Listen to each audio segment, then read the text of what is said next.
May 2022, a tragedy that shattered the peace of a quiet suburb. What began as an ordinary day ended in a nightmare no one could have imagined. A 13-year-old girl, full of life and promise, was found lifeless in a shallow stream. The suspect, a 16-year-old boy whose obsession with a fictional killer blurred the line between fantasy and reality. How did a teenager's fascination with a TV character lead to such a heinous act? And could this tragedy have been prevented? Tonight, we uncover the dark story of a boy consumed by his own twisted fantasies and the innocent life taken in his wake. Welcome to CrimeByte, the channel where we uncover the chilling truths behind real-life crimes. In this episode, we bring you the harrowing case of Daniel R. Gore and Milana Lee, a story of betrayal, obsession, and a tragic loss that rocked the community to its core. Brace yourself for a journey into the darkness that can hide in plain sight. Beaverton, Oregon, a town nestled in the Pacific Northwest, known for its tree-lined streets, family-friendly neighborhoods, and a reputation for safety. To those who lived here, it was more than just a suburb. It was a community where everyone knew their neighbors, where children could play outside without fear, and where life moved at a comfortable, predictable pace. To outsiders, Beaverton seemed like the perfect place to raise a family. But beneath its picturesque exterior, cracks were beginning to form. Cracks that no one could see until it was too late. May 2022 would forever change this quiet town. A single horrific act shattered the illusion of safety, leaving residents shaken and searching for answers. It wasn't just the crime itself that disturbed them. It was the realization that such darkness could exist so close to home. No one could have imagined that just beyond the familiar streets and safe neighborhoods, a tragedy was unfolding. One that would send shockwaves far beyond Beaverton's borders. What happens when a community built on trust is forced to confront the unimaginable? When the safety of a small town is shattered by an act so horrifying, it defies comprehension. For Beaverton, these questions would haunt them long after the crime was solved. At just 13 years old, Milana Lee had her whole life ahead of her. A bright, caring, and compassionate girl, she was beloved by everyone who knew her. Her family described her as a ray of light, kind-hearted, always ready to lend a hand, and full of dreams that were as big as her smile. Milana was a girl who found joy in the simple things: painting, playing with her friends, and spending time with her family.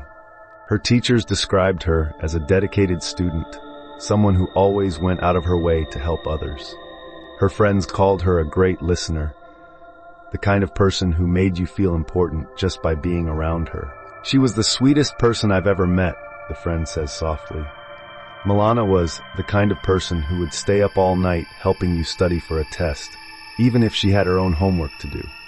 She cared so much about everyone. Family meant everything to Milana.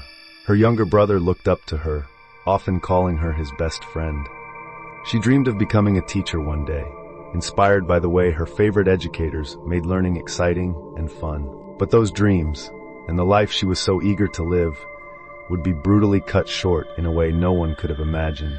Milana's story is one of innocence lost, a life taken far too soon by an act of incomprehensible violence. Her family, who had nurtured her dreams and watched her grow, would soon be faced with a nightmare that no parent should ever endure. She was my everything, her mother says, tears streaming down her face. She was so smart, so kind. She wanted to make the world a better place. And now she's gone. How does a family move forward after such a loss? How does a community come to terms with the fact that one of their own, a child, was taken in such a horrific way? And how did a bright, caring girl cross paths with someone capable of such darkness? To those who knew him, 16-year-old Daniel R. Gore seemed like an ordinary teenager. He lived in a quiet neighborhood, attended high school, and blended into the fabric of his community. But behind his quiet demeanor was a darkness that no one could have predicted, a fascination with violence that would eventually consume him.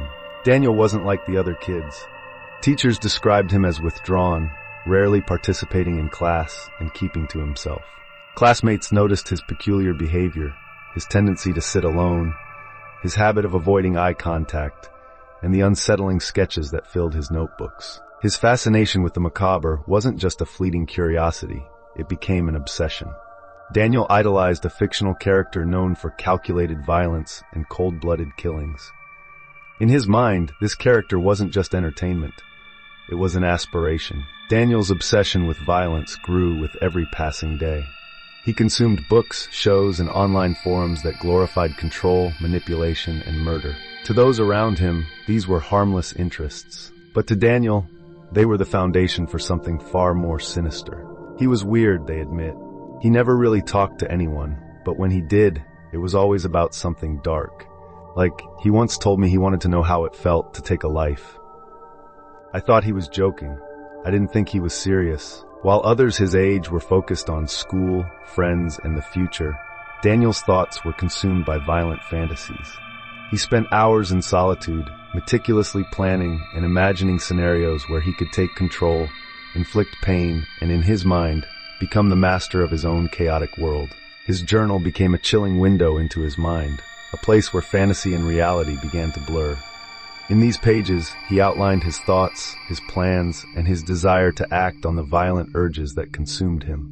But no one saw these signs. No one realized what Daniel was capable of. How does a seemingly ordinary teenager turn into a calculated killer?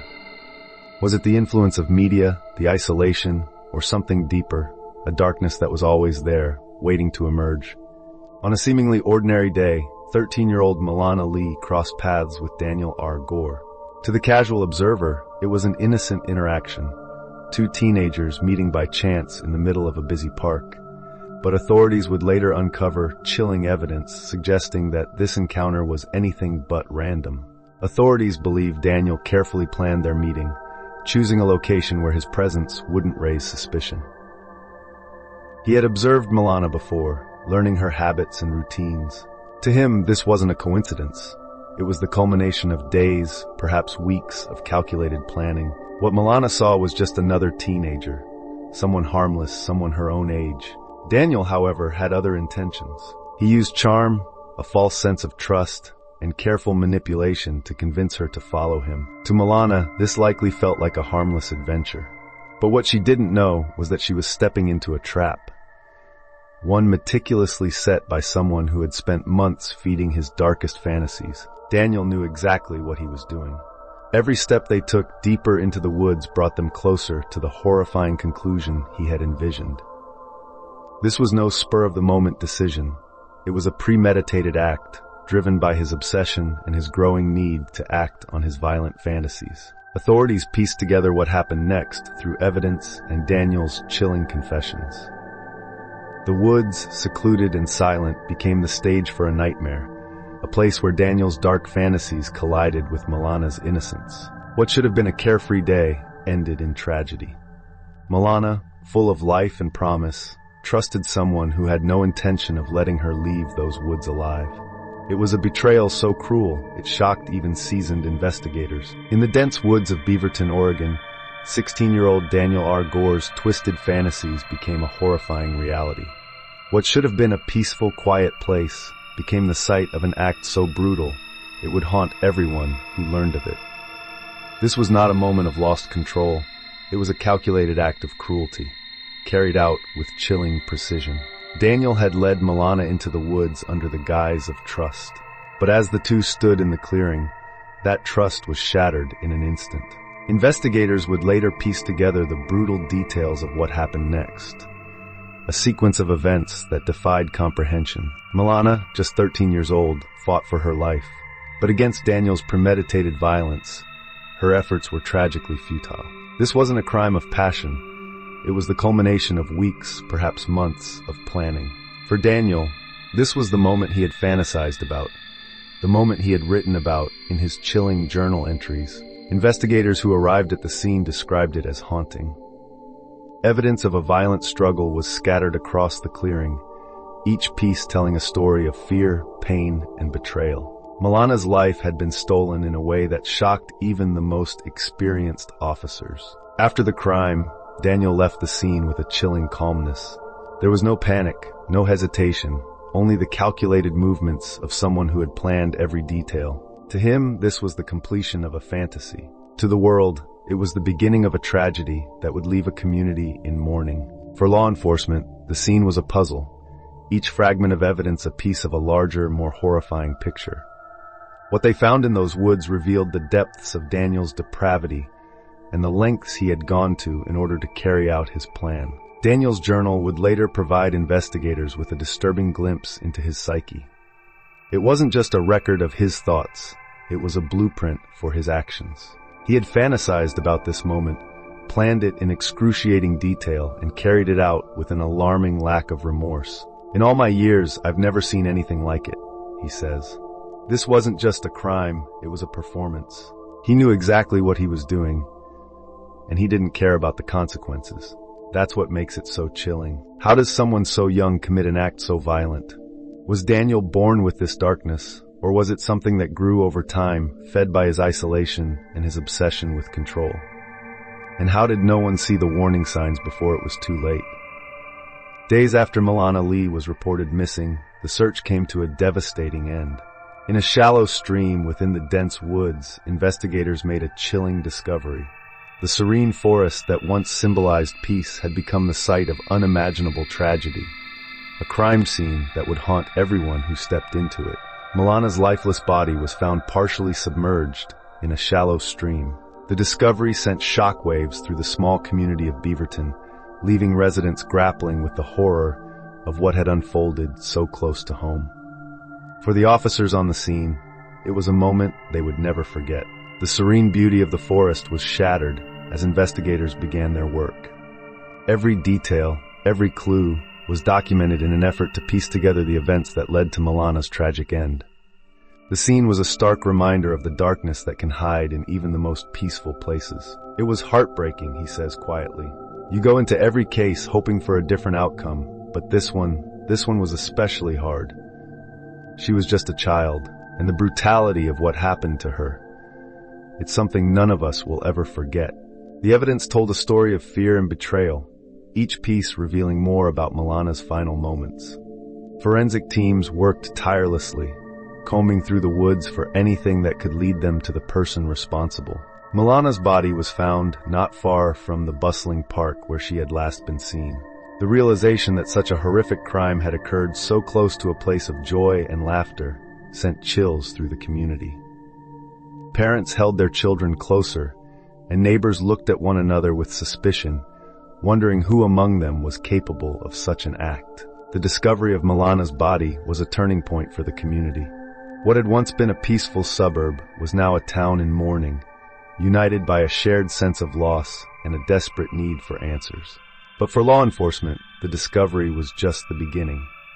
The question now was, who had taken this young girl's life? With every piece of evidence, investigators moved closer to uncovering the truth. But the deeper they dug, the more disturbing the story became. Who was responsible for this unthinkable act? And what drove them to commit such a heinous crime? With the discovery of Milana Lee's body, investigators began to piece together the puzzle of her final moments. What they uncovered was a chilling trail of evidence that left no doubt about the identity of her killer. Cell phone records, security footage, and a disturbing journal entry painted a picture of premeditation, obsession, and cold-blooded intent. Cell phone data became the first crack in Daniel Gore's alibi. Investigators tracked his movements with startling precision, revealing a path that led directly from his home to the park, then into the woods where Milana's life was taken. But the data didn't just show where he went. It showed who he contacted and what he searched for in the hours before the crime. Daniel's messages to Milana were the first indication of his calculated approach. He carefully orchestrated their meeting, using the guise of trust to lure her into the woods. But his phone also revealed a darker side. Search history that included phrases like how to dispose of evidence and references to the fictional character he idolized. Security cameras from nearby businesses and homes captured the two walking together just minutes before Milana vanished. The footage was grainy but damning, showing a boy who seemed calm, calculated, and in control.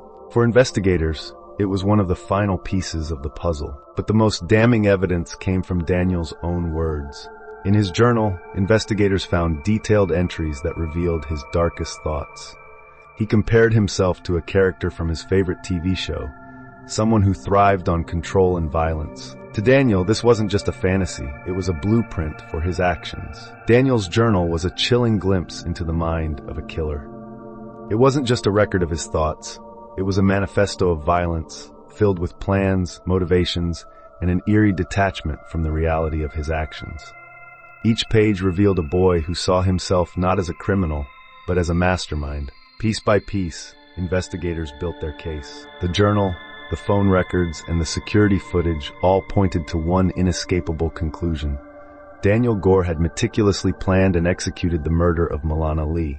There was no room for doubt, no chance of coincidence. I've worked on a lot of cases, he says, but this one was different.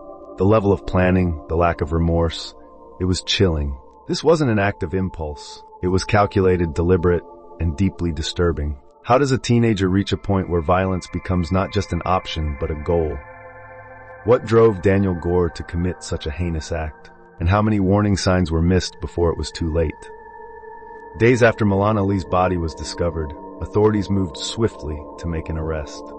Their investigation had led them to 16-year-old Daniel Gore, whose journal, digital footprint, and phone records provided irrefutable evidence of his guilt. For the residents of Beaverton, seeing one of their own in handcuffs was both a relief and a chilling reminder of how close this tragedy had hit. During his interrogation, Daniel offered little in the way of explanation. Investigators described him as calm, detached, and eerily indifferent to the gravity of his actions. To them, it was clear that this wasn't just the result of a momentary lapse in judgment. It was the culmination of a deeply rooted obsession. When we arrested him, he didn't resist. He didn't ask why. He just sat there, quiet, like he knew it was coming.